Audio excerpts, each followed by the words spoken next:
There is a fifth dimension, beyond that which is known to man. This is the dimension of imagination. It is an area which we call the Twilight Zone.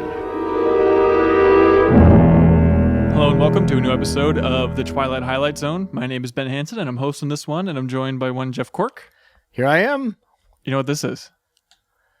Our podcast. This is the penultimate episode Of regular things, because we're going to have some more stuff after this. We have our cute bonus episodes that will probably detail or just surprise on you. I don't know if we've really discussed it thoroughly. You being me, right? Because we have not discussed this. No, much. I mean, we've even talked on air a little bit about some things we plan to do, but there'll be some fun surprises after we finish the main run. Mm-hmm. And I'm looking forward to finishing the main run. Yeah. I'm not at the point where I'm savoring these yet, even though I still really enjoy the show. Mm-hmm. I enjoy talking about these. I enjoy sitting in this cold room with you. It's pretty chilly. But I think I'll be quite satisfied. In the next episode, we're going to be covering 6, and then that'll be it for season 5. And we've seen every episode of the Twilight Zone program. Yeah, every episode that we really need to cover. But then there's going to be those ticklers that come out of the woodwork and say that we haven't experienced it all until we've experienced the 80s Twilight Zone. And also that weird unofficial pilot that we glossed right over. So real quick. Yeah. I just want to say this. This is a comedy of errors. Uh-huh. My notes, which I keep in a notebook. Right. This time. I alternate between that and doing it on my iPad or whatever. Uh-huh. Left my notebook at home. My wife took photos of my notebook because she's a saint, and I printed them out, which is like the equivalent of an old guy printing out his emails. That's right. So that he could peruse them with his glasses on. Yeah. So I'm looking at this kind of fuzzy version of my notes, so I might stumble. I can't It's wait. not because I've been drinking cologne or anything like that. It's just because this is very blurry, and I need to really have a stern conversation with my wife about taking better photos of my notes. Because I am turning on a light the next time you forget a notebook at home. This is like a B- C+ effort. Perfect on her part. Congratulations, Tiff. All right, you ready to dive into this episode? Let's get into it. This is what episode is it? 26. All right, from season 5. I am the night, color me black. And that's just the symbol or glyph of the comma. They don't put that in the title. No. What's your gut reaction on that title?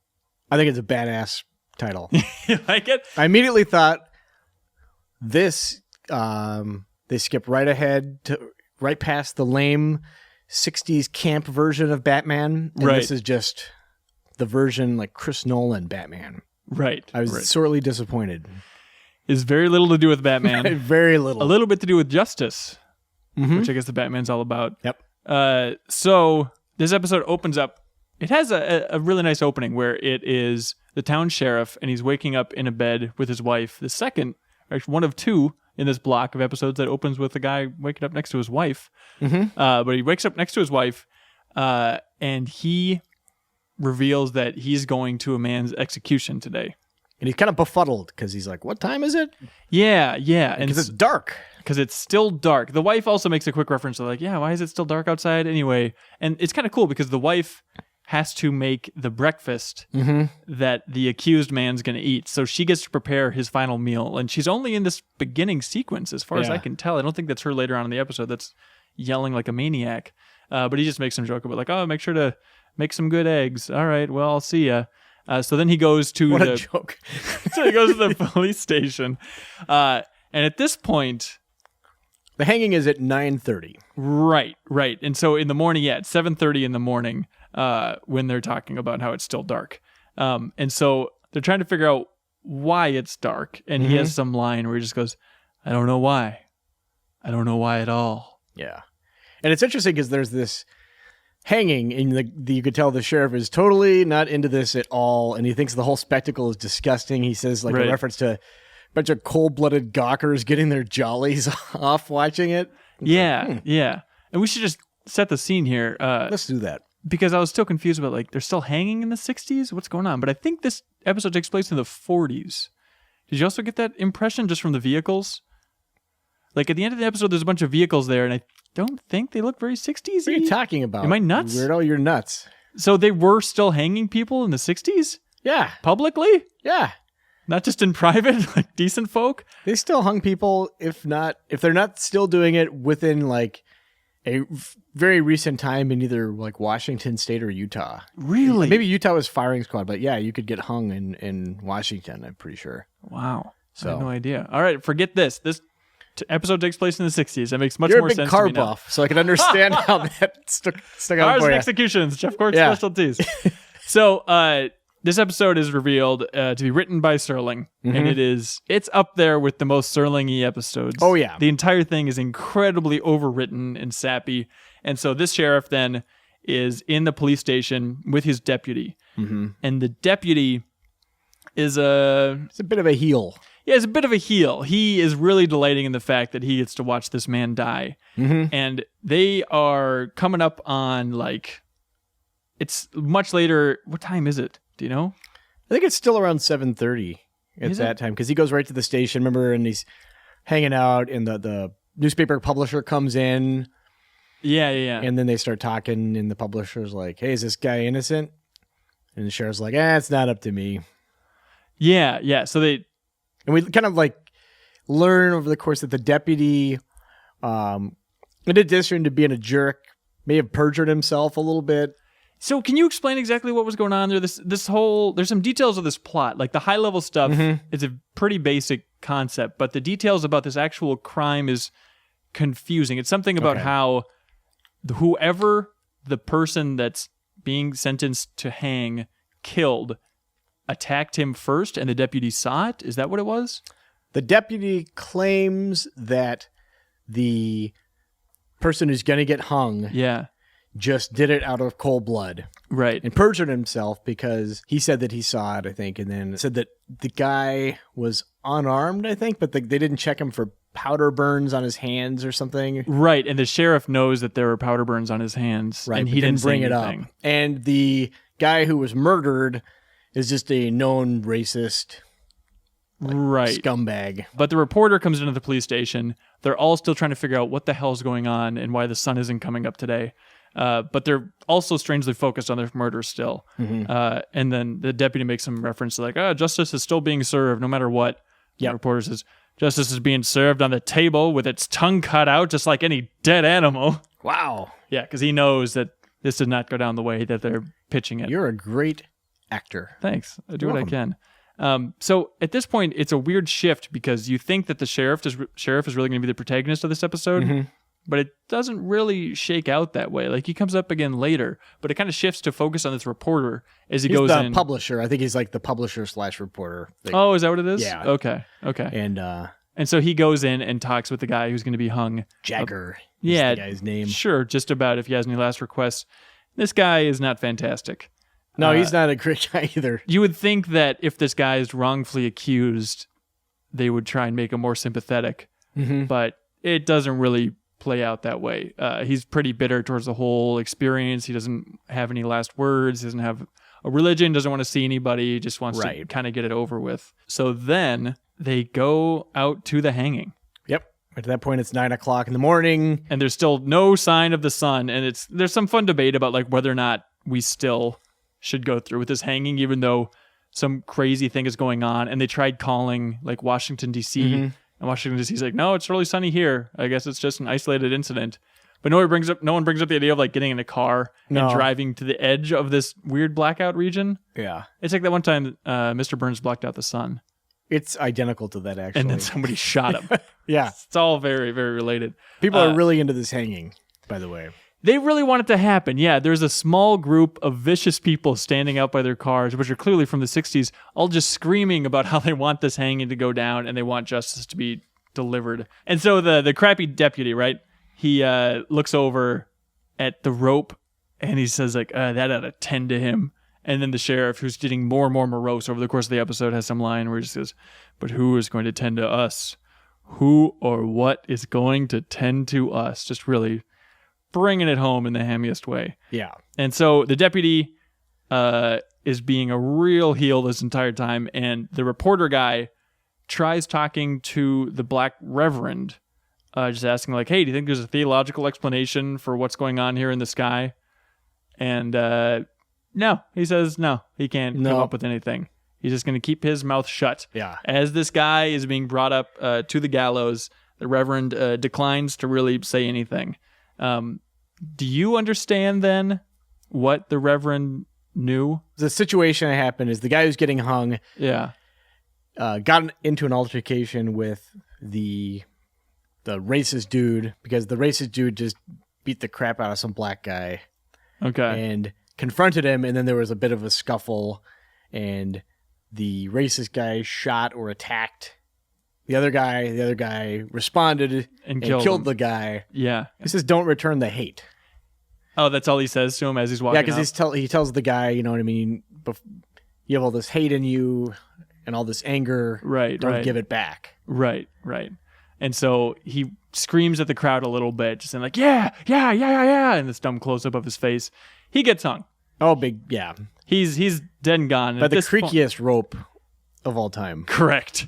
At this point, it starts to get a little bit darker in this small little town, and that's when the priest really stands up and says like, oh, well, we didn't defend him. The sheriff could have, but he just wanted to get reelected. Yep. So that's why he didn't. The deputy didn't, because he just wants vengeance and darkness.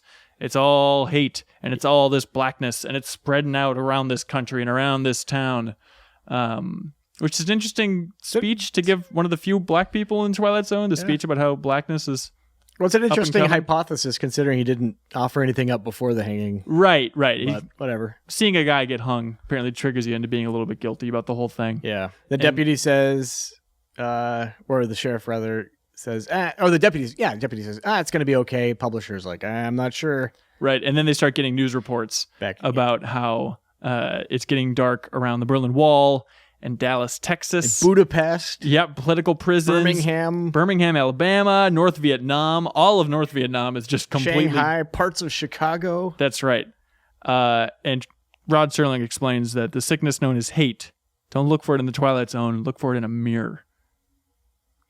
You're going to want to keep the lights on, though. Yeah, while you look for the darkness. Yes. This just seems like a good example of Serling just really wanted to drive it home. He realizes he's getting to the end of the run of the Twilight Zone. It's like, hey, I don't know if I've been preachy enough. Yep. Let me just say it to you straight. Hate is bad. Hate stinks. And it's kind of like war stinks in the Purple Testament. That's right. It's very similar to that.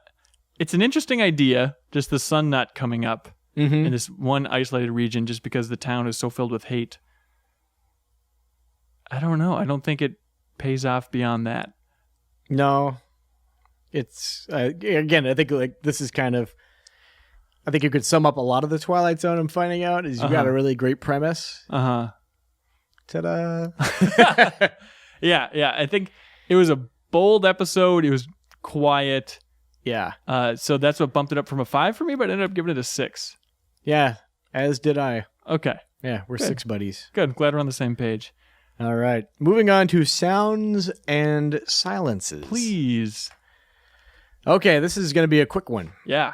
Because there's not a whole lot to say not about much this at all. one.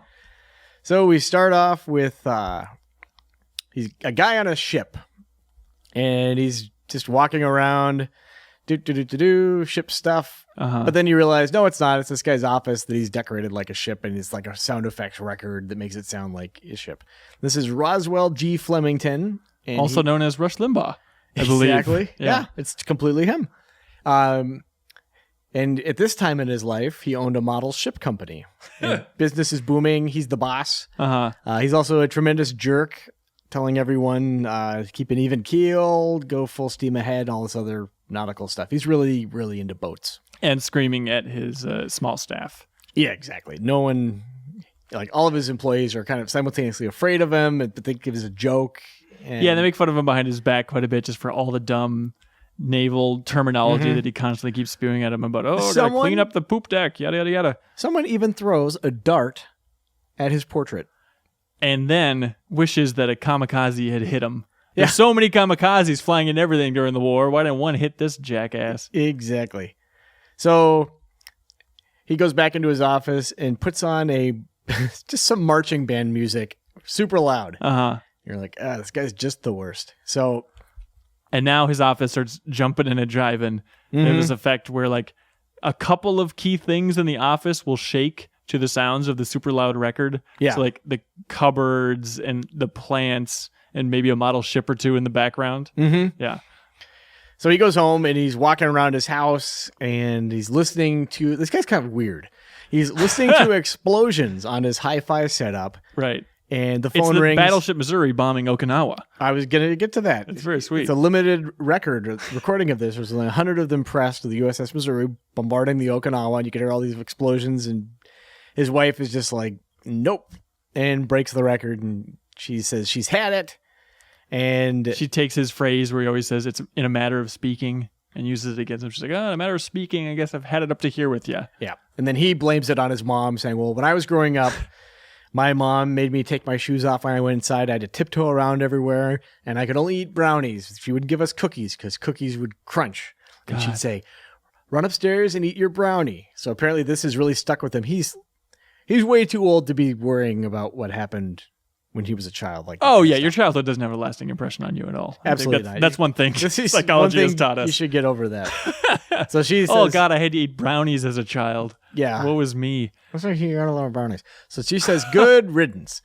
And he wakes up to the sound of a dripping faucet. I think you know where this is going up. It's deafening. He runs over and covers the faucet, and then hears more dripping. It's the shower, and then. But beyond that, it's not even. It's dripping, but then they also combine it with the sound of a gun going off for the shower drip. Mm-hmm. It's the loudest possible version of that. Yeah. Then a clock is loud, and he drops it, and there's an explosion followed by a springy sound, followed by some other cartoony. It's like he dropped a clock in Roger Rabbit. Right. And so then it cuts to commercial, and when it comes back from commercial, it starts in his ear, and the camera's pulling out, and it has a little nautical theme. And I was trying to figure out, I think it's the Popeye theme. It's something like that. It's yeah. That would be the Popeye theme. All right, I'm pretty sure it was that. Yeah. Yeah. So the doctor's poking in his ears, and he's like, "Hey, everything looks okay." And then Flemington is immediately like, you, I don't believe you.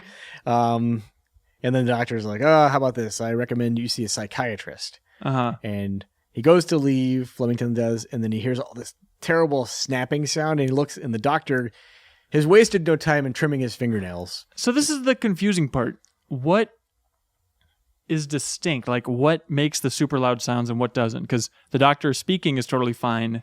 Walking around is totally fine. But it's just certain key objects like fingernail clippers. That's what will really make sound so deafening that he can't take it.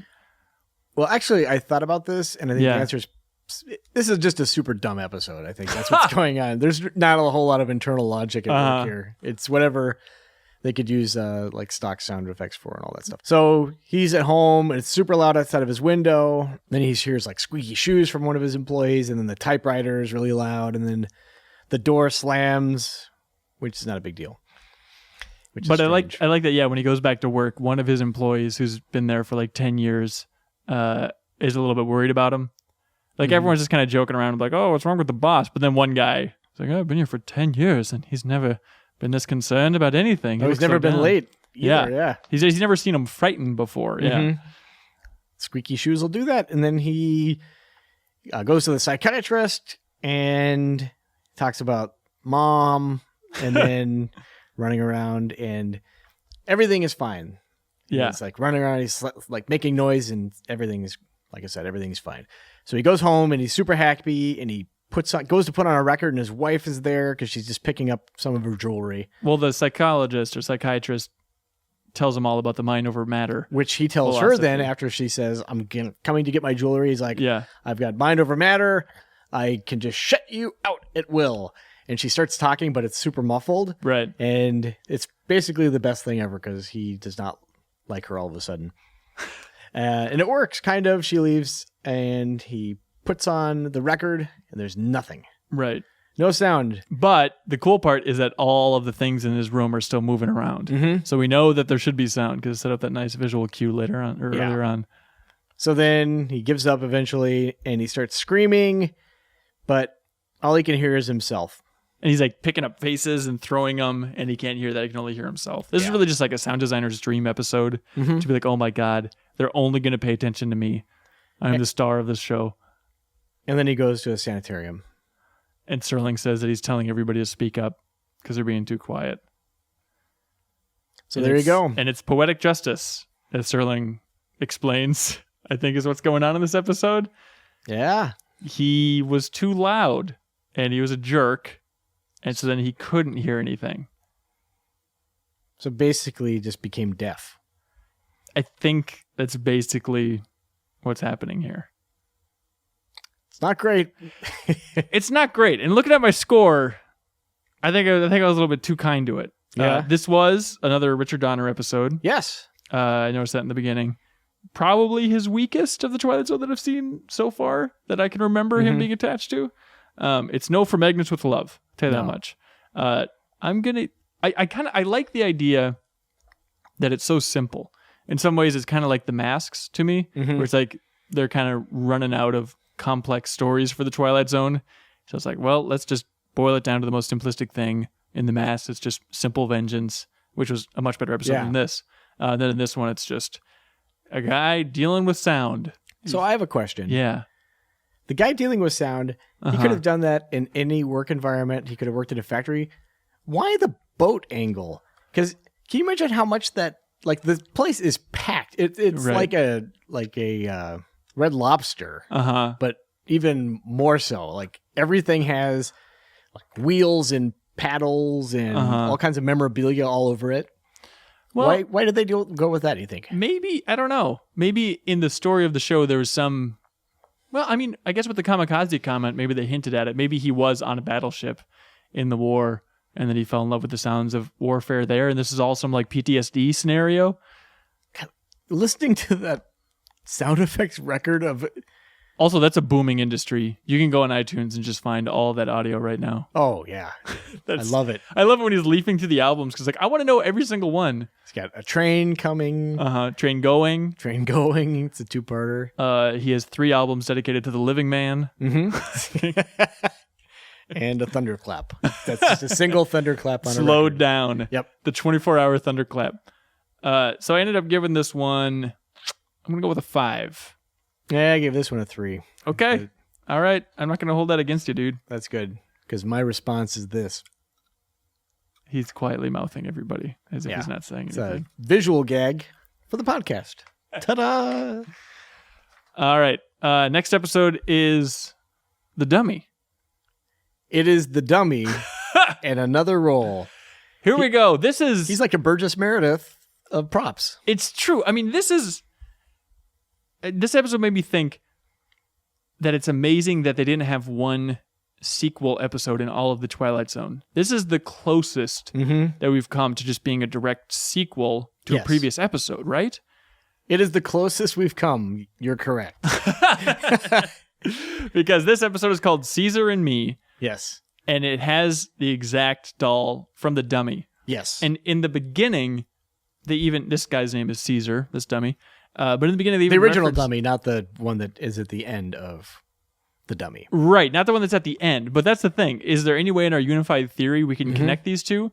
Because they make some reference like, oh, the previous owner left this dummy for a lady. Yes. I'm trying to remember, is there a lady in The Dummy that somehow played in there? Oh, yeah, that one lady that... Was it Jerry? Is that the name of the actor in that? Sure. Or the character in that one, he chased her in the alley. Okay. And tried his weird advances because he's having a freak out. So this could be a chronological sequel. Yes. If that ending didn't happen. Or maybe that ending when they swapped bodies, it was just a one-night event. And the next morning, he just abandoned her. It was a Freaky Friday, and he's like, boy, this does stink. He learned the lesson of being a dummy. I'd rather be a dummy. Yeah. So let's talk about this dummy. No, let's talk about the previous dummy. All right. right. So this dummy, his name's Caesar. And there's a man who's trying, he's down in his luck. He doesn't have any rent money. He's trying to pawn everything off at a pawn shop. It's not going well. The pawn shop guy brings up the idea of hey, why don't you sell the dummy over there? And he's like, oh no, this is my moneymaker. I'm not going to leave it.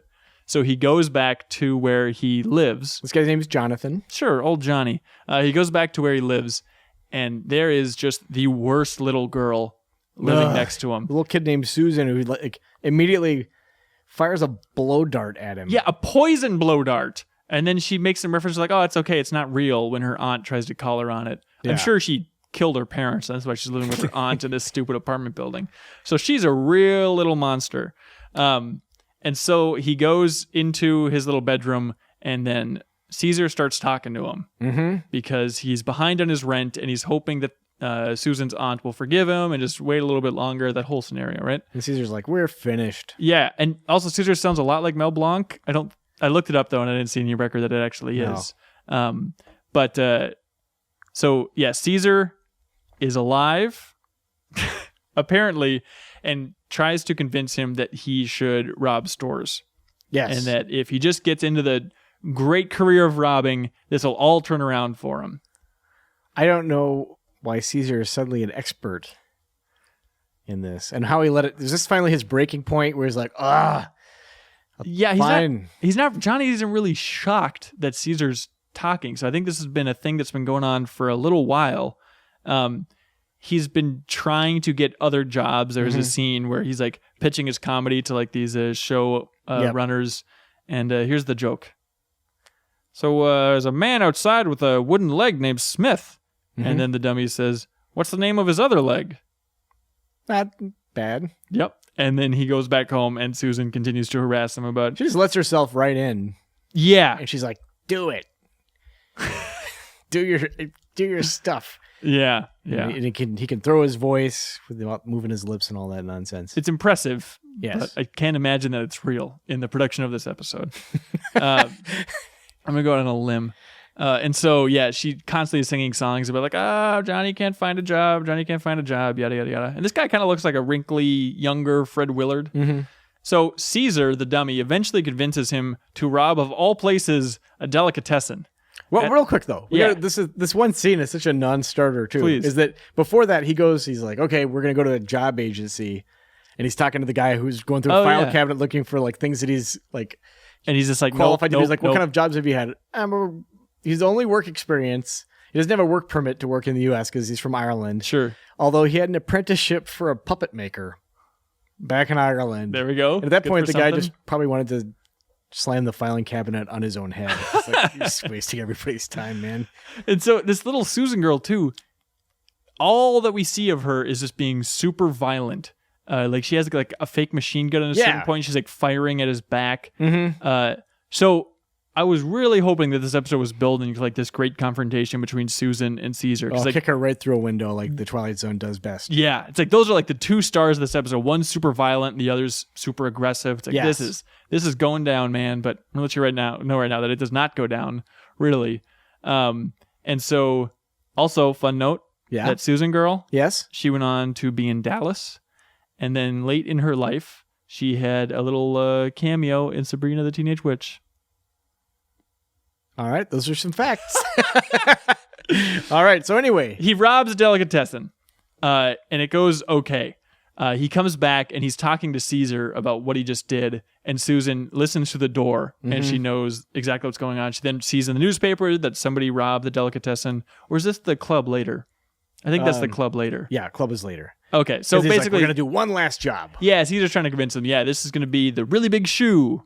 Yep. Which is a reference that Serling made like 3 episodes ago, but all right, we'll go along with it. Maybe that's like the Ed Sullivan reference. Yeah, but it was that common where it wasn't a weird thing that they were both in the same show so close together. It's just kind of like an Austin Powers quote or something. Yeah, baby. Okay, we'll go along with that. So he convinces him to go and rob this theater where he was looking for a job earlier. And Caesar keeps telling him, like, if we get caught, just tell him that Mr. Miller was going to meet us up here. It was all going to be cool. And so he robs the place, then gets caught by the security guard, but explains to the super nice security guard, like, Mr. Miller told me to meet him here. I was here earlier. No big deal. Security guard lets him go. He then is talking with Caesar. Susan overhears it, sees in the newspaper that the club was robbed, calls the cops because she's just a really bad little girl. Just one of the worst characters in the Twilight Zone that we've seen so far. And so the cops come, and Johnny really cannot handle the police asking him any questions about where he was last night. Like his story's full of holes. He can't make up his mind about whether or not he's going to lie and stick to it. And so he eventually just breaks down and starts begging Caesar to explain, like, Caesar, come on, dummy. You got to explain to these cops what's going on and why it's such a tough world out there and how poor we are and all this stuff. And Caesar's like, stone cold silent. Doesn't break his facade. Nope. Compared to the last scene when he was trying to convince him to rob the place, and he was running all over the room, like back and forth in front of the camera. It was this very funny shot where they just like move the dummy. But he's not saying a word, and so the cops take him away, and then it's just Susan and Caesar. Because she's getting ready to leave, and then Caesar's like, turns his head all the way around, and he's like, "Hey, come over here." And Susan comes over, and he's like, "You'd probably like to run away. How about you get away from this aunt, from this place? We're a team." And she's like, "Well, I don't have any money." And he's like, "I know where some money is." Right. And he recommends that she take care of her aunt with the poison dart, which is a nice callback in the idea that this little girl is going to murder her aunt now with a poison dart gun. Pretty dark for Twilight Zone. Yeah. She's going to pack some real poison into those things, not the fake one she was using earlier. So not a violent confrontation at the end, and that's it. It just closes with like, oh, apparently the dummy is just kind of a manifestation of temptations. What would keep that dummy happy? Yeah, what are his appetites? Like, does he? What does he get out of this whole thing? Yeah, just a better apartment from which he can sit in a chair and do nothing. Right. Well, I mean, there is the angle that this is all just mental illness, which I guess they kind of played up with Jonathan towards the end, and I wish they kind of would have stuck to it a little bit more, like miniature. They just really invested in this Caesar doll. But then that doesn't really hold true, because then you could apply that to Susan with like, oh, she is a violent lady and wants to get away from her aunt. But the fact head that turns around on its own. It turns around on its own, and also like Susan heard Caesar talking with him, so it is just literally a talking doll that wants people to give in to their dark side. I don't get his end game though. Well, that's for the third chapter. That's a trilogy. It's really going to be a doozy. So that's it, man. So I give this one... I know you like dummies a lot. I do. I gave this one a 5. Yeah, I gave it a 6. Okay. I just can't I like them a lot, but... Yeah. I don't know. I can't believe that they have 2 dummy episodes. With the same dummy. It's like the equivalent of like having like 2 robot boxing episodes. It's like just... That's a very specific niche to really double down on, especially so... soon, like so back to back. Ventriloquism was like, I would think more. I mean, that Jeff Dunham guy or whatever, who's making $1 gazillion a year. But I mean, it was like there were multiple ventriloquists in this era, right? Sure. So it's like it's not that different from having 2 episodes about a comedian. You're saying now or something. Yeah, it was just a thing that people would do. Sure. So, I mean, it wasn't super weird. The most impressive part of this episode with the ventriloquism is when he's talking to the security guard and Caesar is in his case, his little suitcase. When he does Caesar's voice, it sounds muffled, as if Caesar's inside the case. And he cracks some joke to really alleviate the tension with the security guard. Yep. But it's tough to do muffled as well as throwing your voice. It really is. Like you said earlier, I don't know that he really did that. Yeah, I think just I would have popped your bubble. Although I think if I was a security guard, that would have been my first clue that Caesar's alive, and I just would have opened fire on that suitcase. Yep. You would have just stomped it into pieces, and then it was like Daffy Dork or whatever, that one puppet. Remember in the dummy? Oh, Doofy... Dingus? Goofy Goggles. Goofy Goggles. Yeah, that's exactly it. Well, I can't see. No, really. Also... What? Little filmmaking note. This episode has one of the most obnoxious transitions in all the Twilight Zone with little Susan. It's after she's in the room with Caesar, like shoving the cigar into his mouth. Oh, yeah. Kind of torturing him or whatever.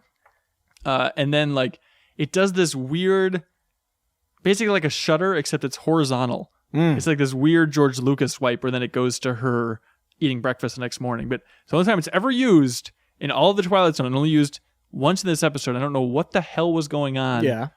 But just I have a question for you, real quick. Do you think what's going on is what he wants is he knows Taki Tina is somewhere out there, and he's just trying to manipulate his way into finding out where she is? He's kind of like a proto-Fievel. Fievel? From An American Tale. I don't remember his storyline. Well, he looks up at the moon and knows that his family's also looking at the same moon. Oh, I see. So he's thinking like somewhere is Taki Tina. Right. And she and I have a lot in common. Uh-huh. I need to manipulate these stupid people into finally getting close enough, because I can't just run around because people would say, look at that maybe dummy. It took place in the city where the little girl wanted to go. So once he had the money, then he could get the transportation with the little girl and then make babies with Taki Tina. I don't know that you need to get graphic. Okay. But sure. Possibility. All right. For the unified theory, not bad. Speaking of possibilities, let's go to the Jeopardy room where anything could happen. Anything at all. Yeah. Sky's the limit. Take it away, dude. As I was watching this, I was thinking, I hope I don't have to describe this one later. Oh, really? I wanted to describe this one because it's so easy. All right. So, guy is in a room. Which kind of room? It's just a small room. Oh, and he gets a phone call, and he answers the phone, and it's a guy on the other end. And let's just say they're both like cartoonish Russians. And the guy says, hey, it's a good friend. Stay in your room. There are 2 men across the hotel from where you're sitting right now aiming a gun. So you got to be patient. And then there's a knock at the door. The guy opens it, and on the other side, he lets the guy in. He has a gun himself because he's a little wary about what's going on. He knows that there's some funny business going on. Yep. But he has a gun, and he still lets this complete stranger into his house, who then goes on to explain that he's going to kill him, and he still does not fire the gun at that stranger. Yep. And we learn that the guy, Khrushchev. Don't even try. Mr. K, we'll call him. Sure. He's a political prisoner. He's trying to get out, and he's under surveillance. And the bad guy says, we're not going to let you leave. You got to come to our embassy. And he's trying to get out of the Soviet Union. But the interesting part is that the killer is trying to stop him from leaving because he has a lot of military experience. And he says that he has embarrassing information. Not like top secret weapons information. No. It's just another little slight jab at the Soviet Union. Yes. The only thing he has is super embarrassing information about them. It involves a fart, probably, which I've said too much. So they drink wine, and the commissar, the bad guy, he says, I just have to make sure you die by tomorrow. And I want to prolong the death. I've done it 800 times. Right. With imagination. And then he says, I want to prolong the death. At that point, they both have been drinking the wine. Yeah, he drinks it like the killer drinks it first just to prove that the wine is totally cool. But Mr. K drops to the ground. The wine has been poisoned. So he comes to, and the guy is gone. Does he get a note? No, what it is he comes to, and there's a tape recorder. Oh, that's right. The tape recorder. And the tape recorder starts explaining the situation that like, I know that poison that knocked you out did a real number on you, but I've been ingesting that poison for so many years, it doesn't really work on me anymore. Yeah. As a bona fide killer, so no big deal. I drink poison all the time. You're a real wimp for being knocked out by that. Yeah. Also, there is an explosive in your room. Yep. Booby trap in the room. It's connected to a common household object. You've got 3 hours to find the device, cut the wire to it, and win the game. Right. If you try and leave the room, you'll get shot. If you try to turn off the lights, you'll get shot. If you stop searching, you'll get shot. And you'll get shot, keep in mind, from across the way. And it's this guy named Boris, who in the beginning we meet, and he just has a little pistol.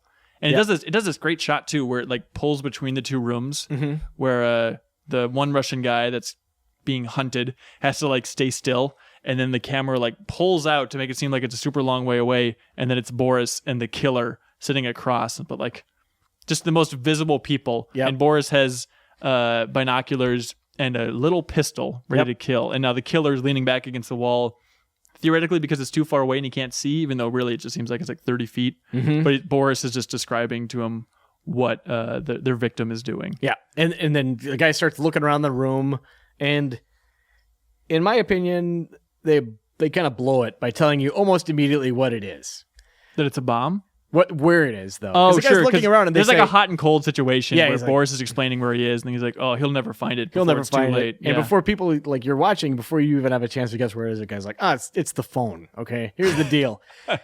If he picks it up after it rings, it's gonna blow. So I'm gonna give the guy a call. Yeah. So there you go. So the guy. So hang on. Let's really stop it here, because at the beginning of this episode, the killer is talking to Boris and really explaining on and on about how, he's bored with killing, and Boris is a butcher, but he is an artist. Like, Boris just wants to shoot him. He won't have anything of it because he's an artist, and he's going to play with him in the most fun, prolonged way. It's like he makes some reference to caressing a woman, how it's a similar idea. You need to really enjoy it, And then the best that he can come up with after 800 kills is just putting a bomb somewhere in there. And this guy has to like cut a cord. It's such a fun high level concept. Yeah. But then in practicality, him having to just walk around a room trying to find a cord to cut. Find something that has a wire connected to a common household object. Yeah. It's a real bummer. Yeah, it really is. So the guy, Mr. K, tries covering the window with a blanket. And the guy just shoots through the window. Repeatedly. And then Boris like ducks. And then the interesting part is he stands up and then begs to be shot. Yep. But Boris won't shoot him then. Nope. Then the bad guys call the hotel and they say to ring the room. And Mr. K walks over to the phone and pauses and then walks away.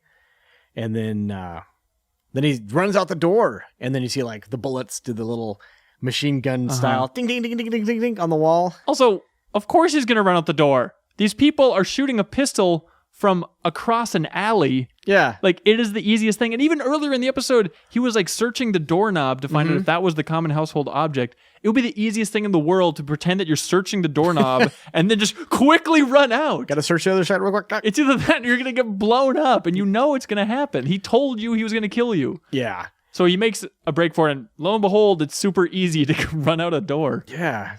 It's on a hinge. It's got a handle on it. So they're like, it would have been better just to kill him. He's like, I'll get him in the next city. Yeah, and they're kind of in the hotel room him. examining the non-damage because nothing blew up. Right. But then the phone rings and Boris just like walks over to the phone and picks it up just as the commissar says, no! And then it's a crappy looking explosion. Just a really good explosion overlaid over the Jeopardy room. And then it cuts to the original Russian guy. Mr. K. Mr. K. And the operator's talking to him like, oh, I'm sorry. We couldn't reach them. It's all right, operator. I have reached them. Mm-hmm. And then he's feeling pretty cocky. And Serling explains that this guy has stunning ingenuity. I don't know if I go that far. He just kind of ran out of a room and then made a phone call. Make him seem like he's just like a Batman and Joker situation. And even like the killer was trying to make it seem that way. Like, oh, we're the ultimate rivals, us two foes. We're matching wits by you searching the pillow for that explosive and me not watching you and sitting super far away. That Boris guy is just going to be like, I want to shoot my own face off. This is the worst. Yeah, I think that's what that little wink at the camera at the end meant. That was a suicide thing. He knew what was going on when he was going to pick up that phone. Yep. Yeah, but he's just ready to take them both out. Hearing about this guy's art of killing for the 30th time. So this is the overall theme of the episode. Is it's a great top line, and then the details. Every detail is just a little bit of a bummer, and they don't quite get it right, or it's not as fun as it should be. Because just like the concept is great, and it should be this, Saw style tense episode, but just having him theoretically cut a cord by touching the object, but then also if he touches it, he loses, and he can't do this and he can't do that. Well, it seems like this would have been. And I know they really wanted to tell like a hardcore Cold War story. Right. It seems like it would have kind of opened the concept up a little bit is after having been drugged, they moved him to a different location. Sure. That had been like cameras and everything installed in the rooms where it wasn't dependent on them just sitting across the street. Right. So that the guy could actually explore and you could have some tension as he moves from room to room kind of looking for things. Make it a real game, yeah. As it is, it's just like it is a room that is slightly smaller or larger than like my bedroom.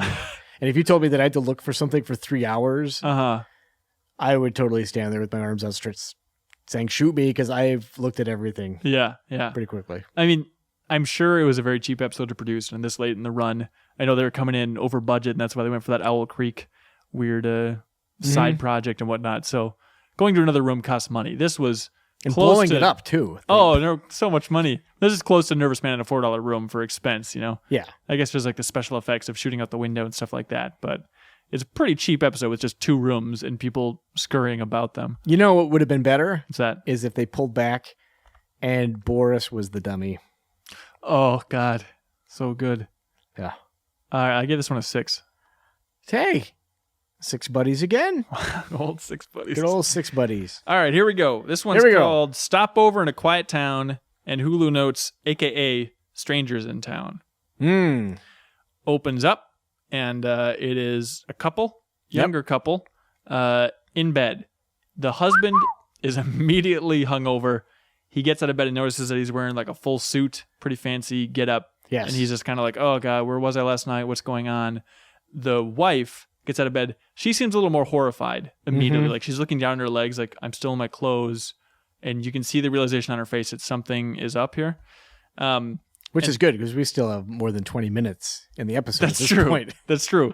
And so then they start debating about what actually happened. And they were upstate at a party. And the guy was, of course, going to drive because it's the 60s or whatever. But he got a little too sauced. And so he was laying down asleep. And the wife, who also had a few, it turns out, she was driving home. Last thing she remembers is seeing a shadow. Something coming down on the car from overhead. And the husband's like, oh, well, you just ran into somebody. She's like, no, I really didn't. And he's like, well, then somebody ran into us. There's no mystery here. That's all that happened. And so they're also confused about where they are. Yep. And he's super cool about the whole thing. He's really jokey and not they're weirded out. Yeah, they're a lovely couple overall. They have a lot of jokes, at least in the beginning. Yeah, he's not weirded out just because he kind of sees it as a little bit embarrassing, I think. Just that like, oh, God, I got so drunk and now we got in an accident and some people drug us out of the car and brought us to this house. Now we have to go down. They're probably cooking bacon first downstairs and everything. And so they walk downstairs and there's nobody home. And then they start trying to rummage through the drawers to try and find some ibuprofen. He goes to use the phone and the phone just rips off the wall. Oh, yeah. Like and the wife is Superman. like giving him crap about it. And he's like, it was loose. I don't know. So then they're looking for aspirin and all the drawers pop off like they're completely fake. Yes. And so at this point, you start thinking, well, first of all, I mean, when she says it like, oh, a shadow is overhead, it's like, okay, UFO. They're abducted. Totally a UFO. UFO. And then... Or a night cloud. And then nothing in the house is real. So then you immediately... Fake food in the fridge. Yeah, huge fake bread and just like 2 giant pieces of fruit. So you start thinking immediately to people are like all over with the zoo on Mars because it's a very similar thing. It's like, oh, okay, they're going to be on some weird alien planet. And so then they go outside. Well, you hear some weird kid laughter when they're inside, they hear too. a little girl laughing. Not really in response to anything funny that they're doing, just a random child laughing. Yeah. And the streets are empty. They can't find anybody. And this guy just keeps bashing this town, being like, oh, little hick town. Yep. What do you expect? Everyone just hides behind their blinds and looking at us and no one wants to help us. And so they're like knocking on other people's doors and no one's coming out. And it has one of my favorite moments. She sees a squirrel in a tree. Yeah, she's super excited about the squirrel. And she's like, oh, I think it's tame because the squirrel's not moving. And then she touches it and it just like swivels around on the branch. It's stuffed. Right. Everything is stuffed. It's tame. There we go. And so the wife is starting to get more and more horrified as the episode goes on because they go to a church then, assuming everyone's at church because it's Sunday. Church is empty. He starts ringing the church bell. There's nobody there. More laughing. Yeah, child's always laughing. He's really trying to hunt this lady down because the wife's getting more freaked out because she realizes that they're being watched, right? So then they're like, well, something in this town must be real. Something must be real. Oh, there's a tree over here. That's real. And she kisses it and she's like, oh, tree, I love you. It's an exact quote. And then he's like, oh, tree. And he slaps this tree. And then, of course, it falls over and it's like a prop tree. And then he goes on about, oh, there's bound to be some explanation or something.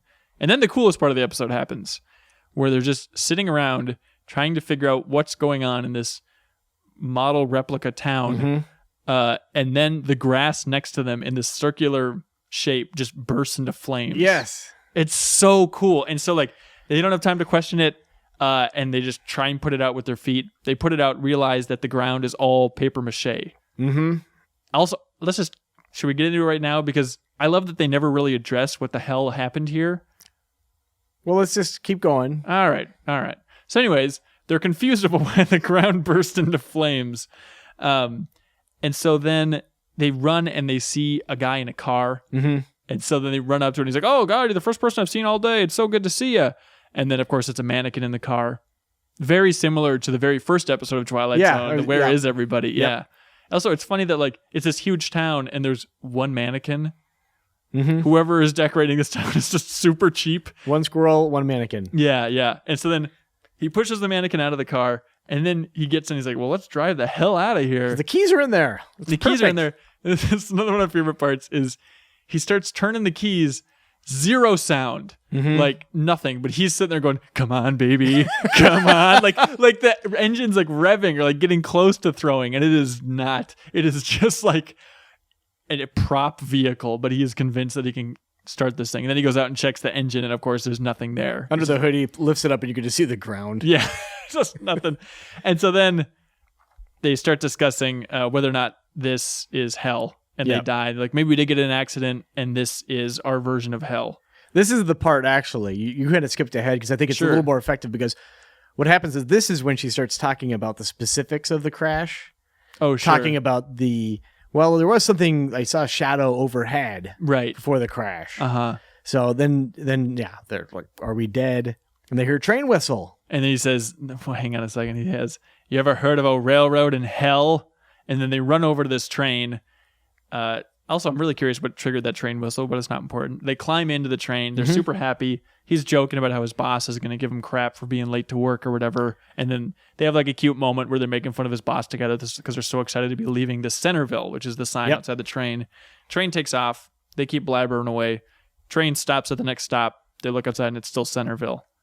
Yes. And that's when they get really horrified. So they get out the train, and then she says, let's just start running. And she takes her shoes off and they just start running. And then she looks at the sun. Yeah, because she's like, screaming. She makes some reference to looking up at the sun for some reason. Then they look up and just start screaming. And you see like huge shadows moving over them. Trees get knocked over. Yeah. And they're trying to run from this big shadowy thing up in the sky. And then they get picked up by a giant, pretty crappy looking special effect of a little girl's hand. Miniature. Yeah. And then there's a still of the hand holding them as they're in this little girl's palm.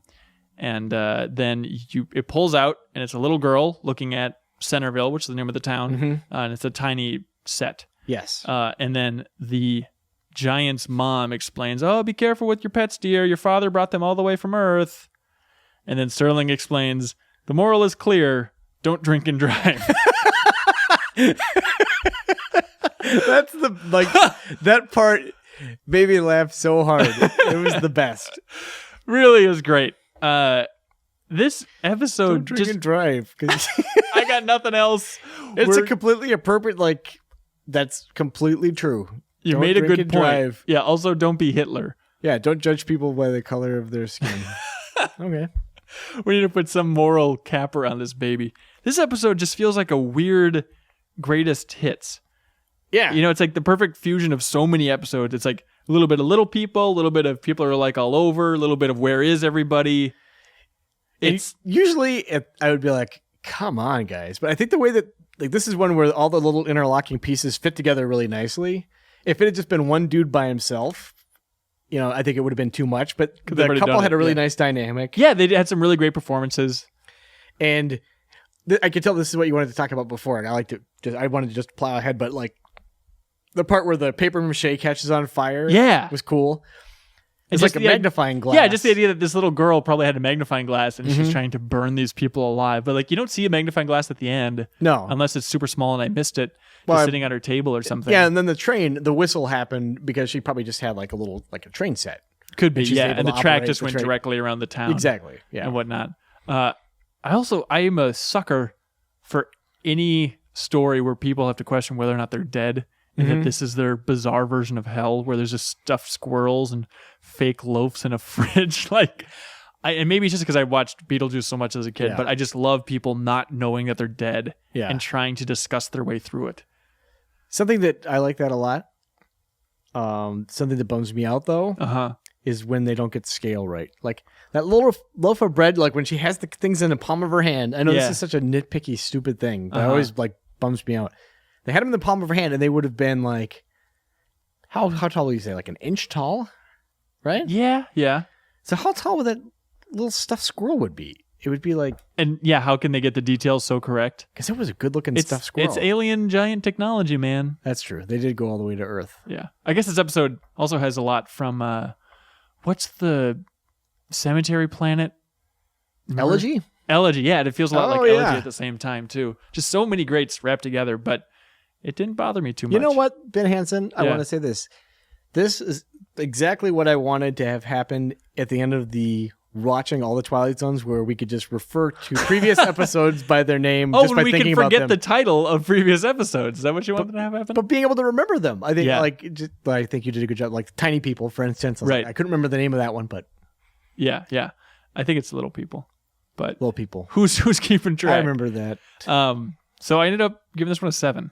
Yeah, as did I. God, I like this one. We were really simpatico for the most part. yeah, in the beginning, we were all over the place. I gave an episode like a 3, you gave it a 10, all that crap, and now we're just aligned and we're just the same person. We really are. It's Tiny beautiful, people together. All right, next episode, we're covering 6 episodes. It's a grand finale, dude. It is. Coming next Monday. Yeah. I don't know how we're going to handle things after that. I don't know how I'm going to watch 6 episodes. Can you imagine these were hour long again? No, I can't. That would be too much. Yeah, Although episode, I would like to have seen this one as an hour long. It could have worked. Yeah, I think every episode I still think like, I wonder if you could have stretched this out for an hour long. For instance, this episode could have had she disappears. Uh-huh. And he's like, what? And then just like her arms and legs fall down from the sky and then the torso. Yeah. So many dark angles could have been taken, Cork. You're totally right. Yeah. That would have been the opening 5 minutes. And then it Uh-huh. would have been like powerful scenes of grief for Right. the remaining 55 minutes. Yeah, you could have gouged his eyes out like Jocasta. That's being ridiculous. Okay. A little much. All right. But be sure to tune in next week as we finish off this long, strange journey you've maybe taken with us. Or maybe you jumped in at the end, jumped aboard that train to Centerville. I don't know. Yeah. Just goes around and around, baby. There we go. Just like us, Cork. Mm-hmm. All right. We'll be back next week. Thanks for tuning in. Twilight.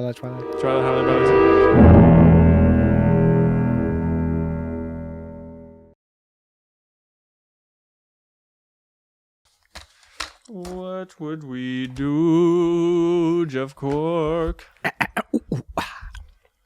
Let me clear my throat. Check 1 2. Why are there so many pens down here? That was a really surprising moment during Dawn of the Planet of the Apes.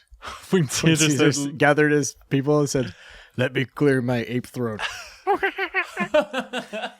Is this thing on?